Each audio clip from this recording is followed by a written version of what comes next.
Berkat peran Indonesia, jet tempur KF-21 Boramae memiliki dua keunggulan khusus yang membuatnya lebih kompetitif dibandingkan pesawat tempur lain di pasar global, termasuk F-35 buatan Amerika Serikat. Para navigator langit, pilot angan-angan, dan teknokrat udara, siapkan diri Anda.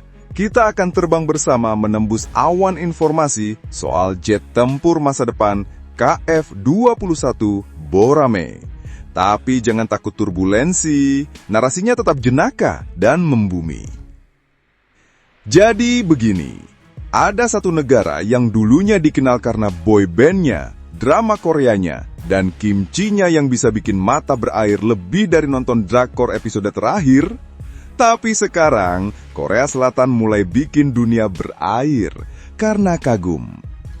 Yap, Korea Selatan baru saja resmi memulai produksi massal jet tempur kebanggaan mereka, KF-21 Boramae. Produksi massal loh, bukan cuma prototipe buat dipajang di pameran. Ini artinya Korea nggak main-main. Mereka benar-benar masuk ke liga besar teknologi pertahanan global.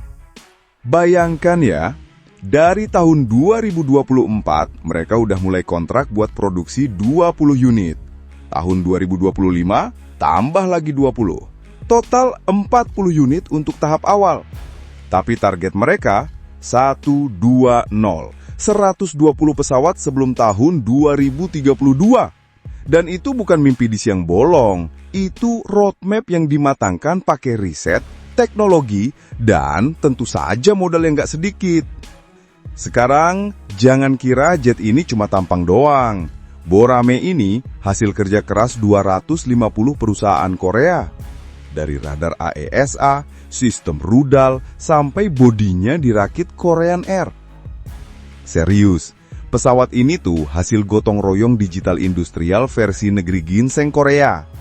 Kalau Boramae itu manusia, dia mungkin lulusan S3, trilingual, dan bisa ngerakit PC sambil nyetir mobil listrik. Dan lucunya, kalau dulu Korea cuma jadi penonton di panggung jet tempur, alias beli lisensi dari negara lain, sekarang mereka jadi sutradara, kita yang nuding. Pengalaman bareng Lockheed Martin bikin T-50 dan FA-50 dipakai buat naik kelas. Kalau dalam hubungan, mereka udah nggak mau jadi teman tapi mesra, bete. Mereka mau serius, mau bikin sendiri, mau ekspor juga. Lihat FA-50 mereka, udah dipakai Polandia, Irak, dan Filipina. Itu kayak kalau kita jualan pempek ke luar negeri, laku keras, terus buka franchise kapal selam. Nah, KF-21 ini franchise premiumnya. Dan jangan salah, KF-21 ini bukan kaleng-kaleng, KA-an Turki, masih prototipe. Eurofighter Typhoon, masih pakai teknologi 90-an, mirip banget kayak kita nyetel My Heart Will Go On di CD player. Sementara KF-21 ini udah digital, bisa upgrade sistem kayak iPhone yang bisa update tiap minggu. Dan paling penting, harganya jauh lebih bersahabat dibanding F-35AS. Kalau F-35 itu kelas bisnis, KF-21 ini kelas ekonomi premium, tapi dapat nasi uduk dan bagasi gratis. Nah lo, siapa yang nggak mau? Oh ya, ngomong-ngomong soal F-35. Pesawat Amerika itu terikat aturan ekspor super ketat. Negara pembeli nggak bisa utak-atik sistemnya. Sementara KF-21, lebih bebas, nggak pakai drama izin-izinan. Kalau F-35 itu kayak pacar posesif, KF-21 ini pasangan open-minded. Asal setia, dikasih kendali penuh. Dan yang lebih gila lagi, Korea sekarang lagi ngembangin drone tempur siluman, Loyal Wingman yang bisa terbang bareng KF-21 kayak pasangan duet maut. Visi mereka jelas, menguasai medan tempur masa depan yang isinya bukan cuma pilot manusia, tapi juga robot bersayap. Jadi kalau dulu kita lihat Korea sebagai negeri hiburan, sekarang mereka juga jadi powerhouse pertahanan global. KF-21 Boramae ini bukan cuma jet, tapi simbol dari 3 hal utama: teknologi canggih, ekonomi rasional, dan kemitraan strategis. Nah, sekarang kita masuk ke bagian yang lebih dalam, lebih teknikal sedikit, tapi tenang, nggak bakal bikin kepala nyut-nyutan kok. KF-21 Boramae ini bukan hanya keren di luar, sayapnya tajam, desainnya stealthy, dan warnanya galak. tapi isi dalamnya juga gila-gilaan. Mulai dari radar AESA buatan sendiri yang bisa mendeteksi musuh dari jauh dengan presisi tinggi, sampai sistem peperangan elektronik atau EW yang bisa bikin musuh bingung kayak orang nyari wifi di hutan. Sistem avioniknya udah full digital, pakai glass cockpit dengan layar sentuh super responsif. Jadi pilotnya nggak perlu lagi pencet-pencet tombol kayak lagi main organ tunggal di acara nikahan. Tinggal tap, swipe, zoom, kayak main tablet tapi bawa rudal. Dan mesinnya, dia pakai 2 mesin kembar. Artinya, daya dorong besar, kecepatan tinggi, dan kemampuan membawa senjata pun naik kelas.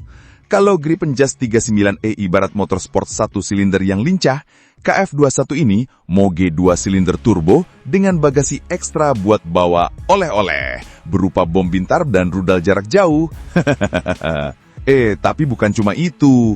Yang bikin para pakar militer dunia melongo dan beberapa mungkin nangis dalam hati adalah pendekatan Open Mission System yang dibawa KF-21. Ini kayak punya HP Android yang bisa dimodif sesuka hati. Negara pembeli bisa pasang sistem mereka sendiri, senjata lokal, bahkan AI buatan dalam negeri.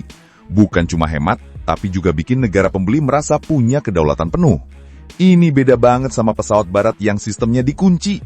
Kayak kamar hotel mahal. Lu bayar mahal, tapi tetap harus pakai sabun hotel yang wangi lavender. Itu sabun hotelnya. Sementara KF-21, kamu bisa bawa sabun sendiri dari rumah.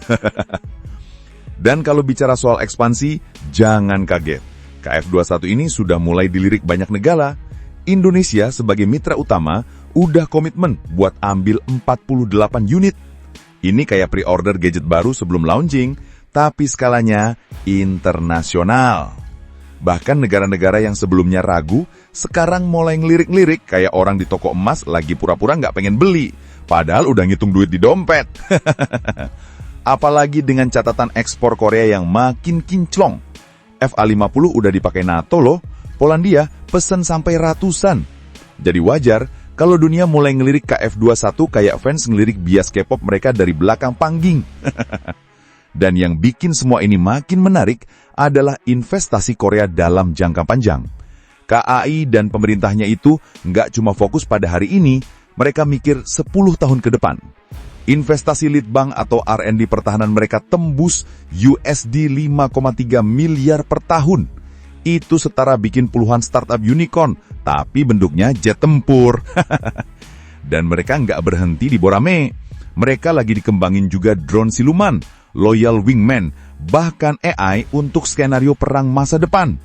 Intinya, mereka ingin jadi negara yang nggak cuma bisa membela diri, tapi juga jadi supplier teknologi perang canggih. Dan Sobat Langit, ini artinya KF-21 bukan hanya produk. Dia adalah titik balik. Titik di mana Korea bilang ke dunia, kami bukan cuma nari dan nyanyi bro, kami juga bisa nebom. Dalam artian pertahanan ya, jangan salah sangka. Kalau Borame ini jadi personifikasi negara, mungkin dia udah kayak idol K-pop yang juga sersan TNI AU. Tampang bersinar, tapi bisa narik GeForce 9G sambil senyum dan gak mual. Dan percayalah, saat negara lain sibuk debat beli F-35 atau tunggu KAAN jadi duluan, Korea udah narik throttle duluan. Mereka bukan lagi siswa baru di kelas militer dunia. Mereka udah buka lapak sendiri, bawa katalog, lengkap dengan bonus, bebas lisensi, fleksibel sistem, dan garansi pabrik. Thanks banget buat yang udah nonton sampai habis. Kalau suka, ya di-like aja.